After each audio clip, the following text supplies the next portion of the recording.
April 9th, 0800 hours. It's my 25th day in quarantine. The Colombian government has locked down the entire country. We're only allowed to go out 2 days a week based on the last number of our ID. While there's still food in the supermarkets, supplies are starting to dwindle. I went in to get my favorite high-end churrasco, and there were only a couple left. What's going on? How the hell are you? We're going to kick this off in a different way, but welcome to the Legendary Life podcast. I'm Ted Ryce, in case this is your first time listening. What I say we do here is that we break down science-based information on how to prevent disease, lose fat, live a long, healthy, amazing, legendary life. But on Real Talk Fridays, we do real talk. We talk about real things.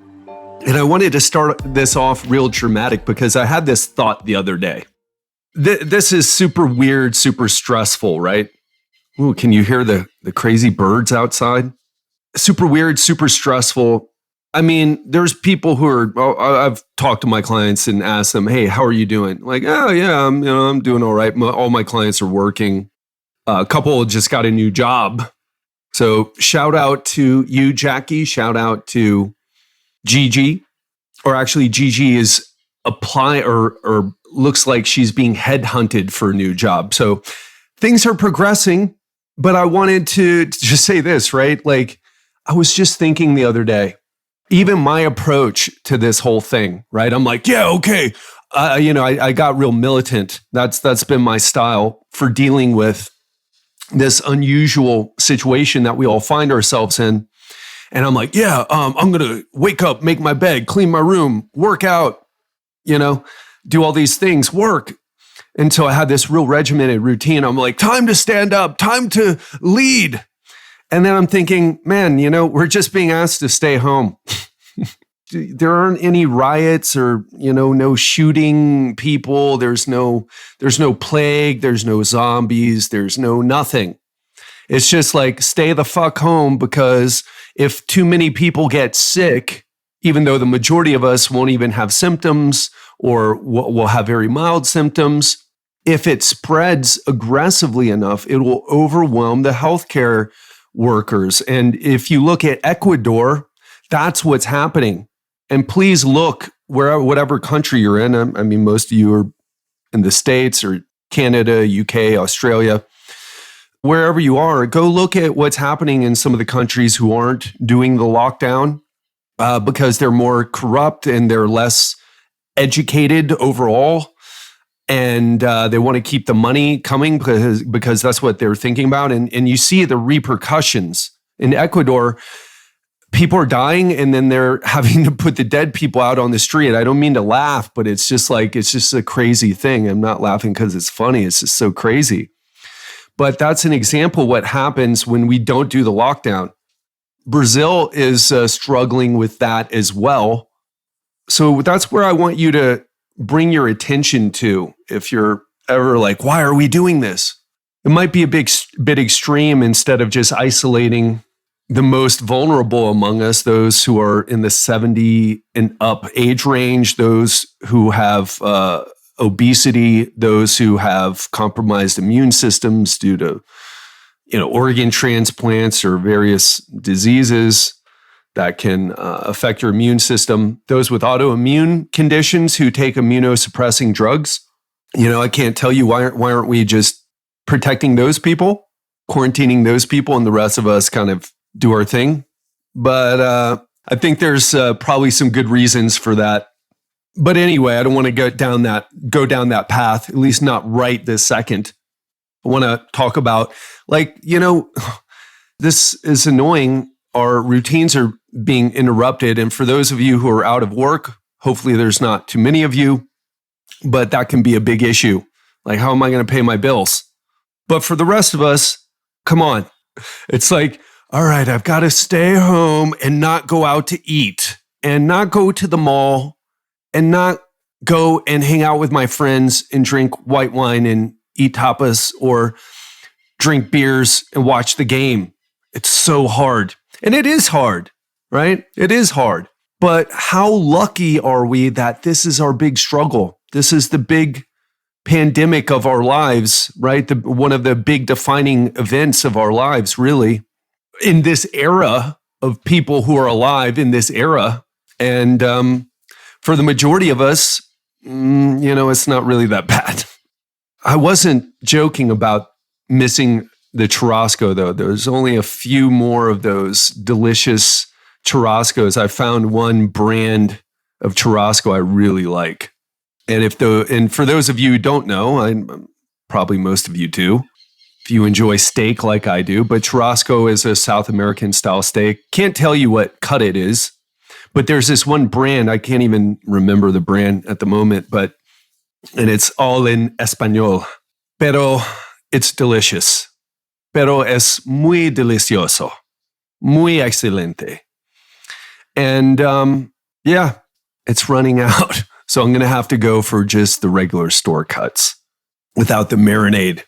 The struggle is real. So I just want to also catch you up on some of the things that I'm going through. So my dad is doing a lot better. Thank you so much. If you reached out to me and asked me how my dad was doing, I really appreciate that. I think it takes a certain type of person to set aside their own immediate circumstances and to say, hey, how's your dad doing? Or how's your family doing? I really appreciate that. And I want to let you know he's doing great, because I think I shared the text, but he's like, I think this is the big one, Ted. You better get those documents ready, right? And so he's doing really well. And I wanted to tell you why. He's in an inpatient rehab center, a physical rehabilitation center. So he's doing occupational therapy, which is where you have like a physical therapist type of person, but they help get you functional to do the things that you need to do to take care of yourself or to work, right? And physical therapy, it's more general, general to like the overall functioning of your body. Like, okay, you have arthritis in your hip, you have a knee replacement, at least in his case. Here are the exercises that we need to do to strengthen that area, to reduce pain, et cetera, et cetera. He made an incredible recovery, and it's through exercise. And I just wanted to reiterate that point because it's so important that, exercise is crucial. It's crucial to not just our physical health, but our mental health, because he sounds like a different person right now. And I want to ask you, how are you going with your exercise routine?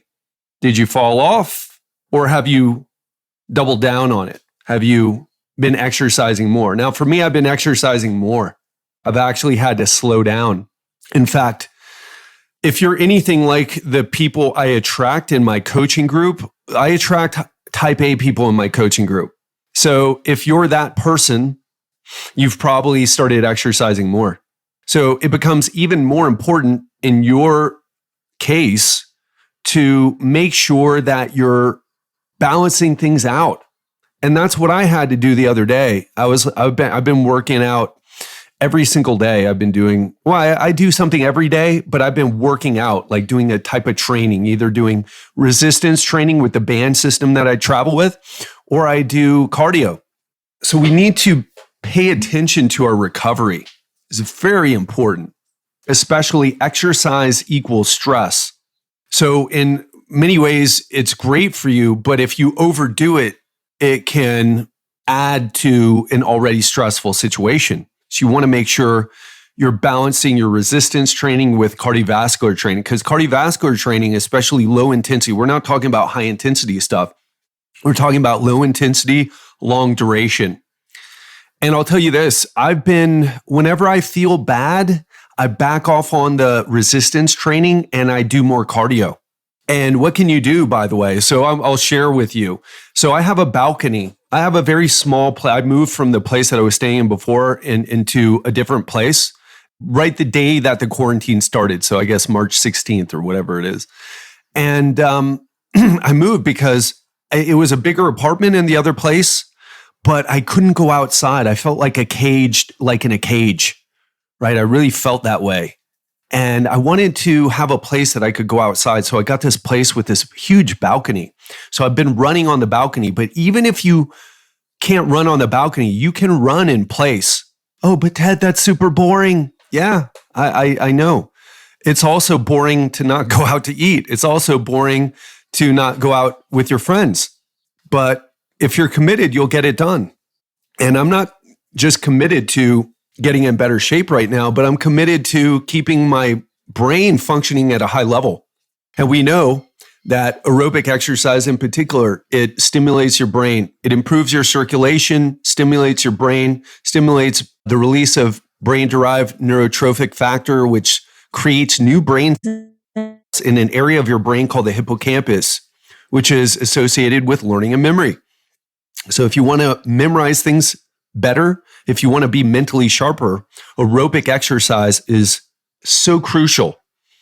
And people in my coaching group, by the way, I use resistance training to change their body, but then I transition them into a more cardio heavy routine because high performance for me, I don't care how sexy you look in your birthday suit. It's great to look great. Let me tell you, it is. But it's even better to have a routine that makes you feel great. Because you can't always rely on like, oh, I look in the mirror. Wow, I like what I see. My confidence level is high. And if we're honest, that's really what happens when your body changes. Not when you just lose fat, but when you start to see the muscle come out. But still, focusing on that aerobic exercise really boosts brain function.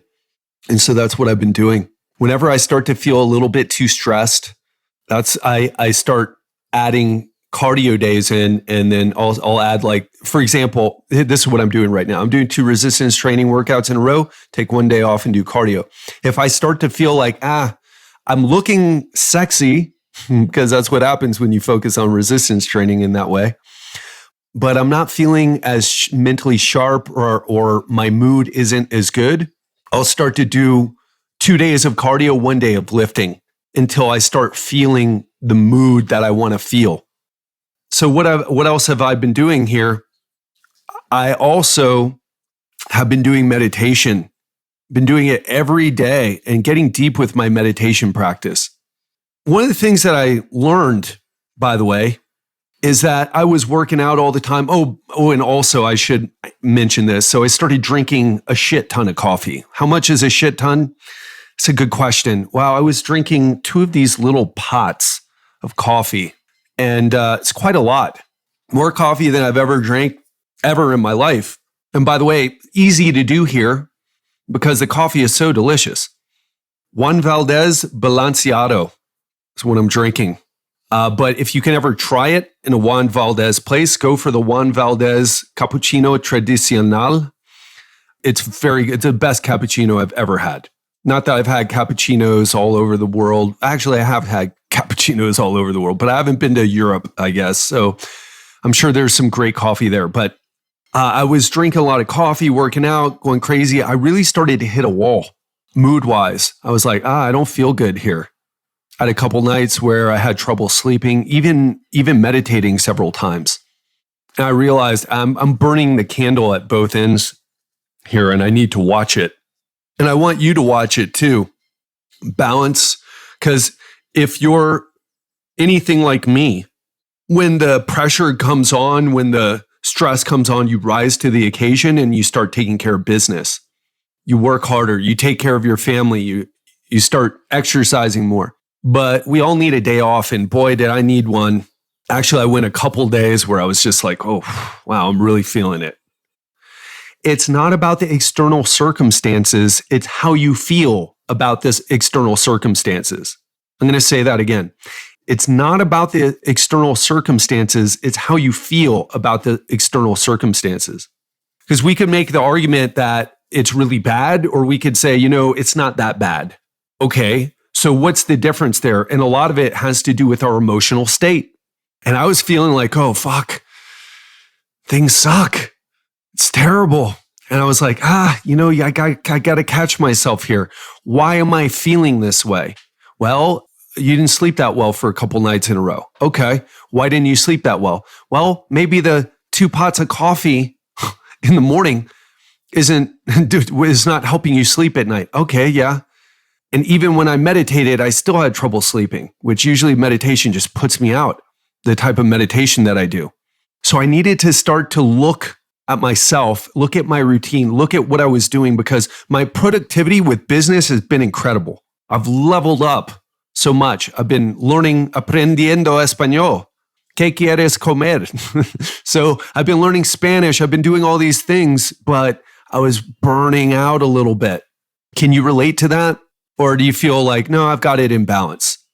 Well, I hope you do have it in balance, but in case you don't, start to look at your routine and what's shifting your mood to a more pessimistic or more sad or more angry, whatever negative emotion you're feeling. Look at your routine and figure out what's pushing you there. Because again, it's not the external circumstances. We're not in a war here, right? We're not in Syria. I wonder if Syria is on lockdown. I don't know, but we're not there. None of us. This episode is sponsored by Organifi. Do you want to know a secret that all my coaching clients follow? It's really simple, but powerful. Add vegetables into each meal. But let's be honest, most of us, including myself, don't eat the recommended servings of vegetables and fruits each day. So for those of us who are on the go or have trouble eating healthy, having a greens powder makes it easy to get your greens in every single day, no matter how busy you are. And that's why I use and recommend Organifi green juice, a superfood powder that you just add water to so that you can get your greens in even when you're on the go. The best thing about Organifi green juice is that it actually tastes great. But don't believe me, try it for yourself. And use the code TED20, that's capital TED, the number 20, at www.organifi.com. That's Organifi.com to receive 20% off your first order. But hurry, this is a limited time discount for Legendary Life listeners. Now, back to the episode. And another thing I want to talk about, and then I'm going to wrap things up here, is where we're getting our information from. I had a back and forth exchange with some people who believe that the coronavirus doesn't really exist and that it's a worldwide conspiracy from governments to grab power and to roll out 5G networks. Which, by the way, if you look at some places that don't have 5G and they're not going to have it for a while, they have infections. Okay. So there are so many holes in these conspiracy theories. And by the way, I'm not going to talk about this too much, but I used to, after 9/11, I went down a conspiracy theory rabbit hole, and took me maybe, I want to say it wasn't that long, but it could have been a couple years to pull myself out, if I'm, honest about it. So here's what I'll say. You really have to be mindful of the information that you're taking in your brain, because what happens, this is so crucial. So I want you to pay attention to this, please. Our brains don't work well under very high stress situations. A little bit of stress makes us perform better, right? Because not enough stress in our life is called boredom. There has to be some challenge. But if it's too stressful, because you're working out too much, because you're worrying too much, because you're watching too much news, because you're drinking too much coffee in the morning, drinking too much alcohol at night, or taking a little puffy puff at night, a little 420 at night. Look, none of those things are bad. It's just if you get out of control, your brain starts to get into this hyper vigilant place, and you start making bad decisions. And you see it plays out. People like to rationalize their behavior. Oh, listen, look, I watched this YouTube video and I watched this interview. And there's a podcast called London Real that I used to watch a lot. Then he's got all these kooky people on. And so I don't watch it anymore. But it's how I connected with Peter Sage. And London Real had on David Icke, who is this guy from the UK who promotes these conspiracy theories about lizard people and, the governments, world cabals. And there's actually elements of truth to what he talks about if you've never heard him. But ultimately, he's just completely full of it, right? Because if there's elements of truth to what you're talking about, but the big picture is just one pile of shit, of bullshit, let's be specific here, then it's like, dude, you don't have any evidence for this. Like, well, you're just saying this. And he's very intelligent, very articulate, charismatic. And so this interview with the London Real got taken down from YouTube.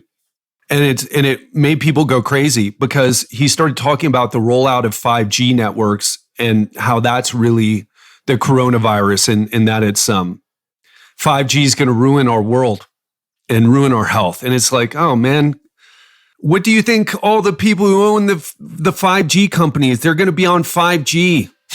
Okay. No, you don't understand, Ted. They still have the flip phones from the early 2000s. It's the 1G network. No, they have 5G. All right. And high-speed internet and fiber optic internet. So we got to be, I'm not saying that there aren't lies. I'm not saying that I don't trust governments, right? I think they're inept. I think they're a necessary evil. Evil may be too strong of a word, but to say what, people are saying out there, and it's so obvious. And by the way, I know most of you aren't conspiracy theorists. Conspiracy theorists, by the way, if you look up, conspiracy theorists don't like to believe in research, which is fitting because if you look at the research on people who believe conspiracy theories, is quite interesting because a 2017 study found a household income of $47,000 among people who are inclined to believe in conspiracy theories and $63,000 among those who weren't. And one survey showed about 42% of people without a high school education believe in at least one conspiracy theory to 23% of people with a postgraduate degree. So the more conspiracy theories that you believe in, probably the less money you make and the more the lack of education that you have. And so you got to, and also there's another thing about conspiracy theories. And this is really important because a lot of people want to believe that they're very, very special. And if you don't feel special in society because you don't get a lot of likes on your social media page, if you don't make a lot of money, don't run a business, if you don't feel secure in yourself, you want to find a way to stick out from people, from other people. And so there was even another study in 2017, provocatively titled "Too Special to Be Duped," where subjects either took a survey designed to measure their desire for uniqueness or wrote an essay on the importance of independent thought. And those who tested on the high need to be special or were primed to feel that way by writing the essay were also more inclined to believe in various conspiracy theories. So it's a desire to stick out from the crowd, to be special. But you can also tell that it's driven in part by fear, by scarcity. So don't entertain people who believe in that stuff, because if you try to change their mind or criticize or mock their beliefs, it puts them on the defensive, making them less rather than more likely to change their minds. So if you're talking with anti-vaxxers, maybe showing parents pictures of children with measles, right? Or describing the deadly effects of preventable diseases might make a difference. But arguing does not. And I found that out firsthand yesterday. I just had to block these people. This woman told me that I was sucking the cock of Bill Gates. I'm like, that's what she said to me. I'm like, okay, you're gone. Bye-bye. I don't know what to say to that. Sorry for the vulgarity there. I usually drop some F-bombs and whatnot, but I don't say things like that. But that's what she told me. And I was just like, okay, enough of that. And what that shows to me is it's so important. This is when we talk about mental health in our country or countries, that's what we're talking about. Having our brain overrun with stress. And starting to go down these weird rabbit holes where we think we really know what's going on because it feels right, but really our feelings are lying to us. Our feelings are great for like, should I date this person? What does my gut tell me? But for figuring out things like, well, what works for fat loss? And one reason why my coaching group works so well is because we're data driven. We take the emotions out of it. We use body fat tests. We weigh in every day. We track our nutrition. We track our results in the gym. And I can guarantee results because we rely on the data. And it takes the emotional craziness away, right? Because we all deal with it, men and women, when they're losing weight. So it's just really important. It's not just important for weight loss. It's important right now to keep your mental state, your psychological state, your emotional state in check. And if you find yourself starting to go down some rabbit holes, well, do something to bring yourself back into balance. Watch your caffeine intake or whatever else you're taking, alcohol intake. A lot of people, it's like alcohol, drugs, porn, food. People are super medicating themselves. And the problem is doing those things leads to a more poor emotional state. So I don't think there's anything wrong with a little bit of any of that. Well, maybe if you're smoking crack, right? There's probably no such thing as it's just a little bit of crack. But what I'm saying is, if you're eating too much, you're watching a lot of TV, you're, shopping online, whatever it is that you're doing, it's all okay a little bit. But if you find that it's starting to wear on your emotional state and it's getting harder, change directions. And that's what I had to do. For me, it was caffeine kind of getting to me a little bit. So again, this is all in your control. And it's not about the external circumstances. It's how you manage your internal state. And then we can have power to change the external circumstances. I mean, of course, in our spheres of influence, right? Meaning you can start, if you're in a situation where you've got work to do, you can start being more productive. If you're in a situation where you got to take care of your kids, you can start doing that in a better way. So a little bit rambly today, but I hope that was helpful. I hope it was entertaining.